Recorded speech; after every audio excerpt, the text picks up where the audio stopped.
There's no such thing as hope, and I will forever challenge the idea that I am worth anything as a human being. I should never waste my time pondering if I deserve to have friends, as it should be a constant reminder that no one really cares. I stopped believing in the idea that recovery is achievable, for belief that will forever hold is that those words are a lie. My heart should remember hope does not exist. That's how I felt before the note. It had signatures from all of my friends telling me they cared and were concerned, and mental health resources I could look up. It also said that they would be willing to help me recover.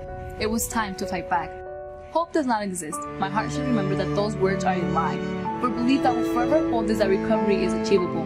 I stopped believing in the idea that no one really cares, as it should be a constant reminder I deserve to have friends. I should never waste my time pondering if I am worth anything as a human being, and I will forever challenge the idea that there is no such thing as hope.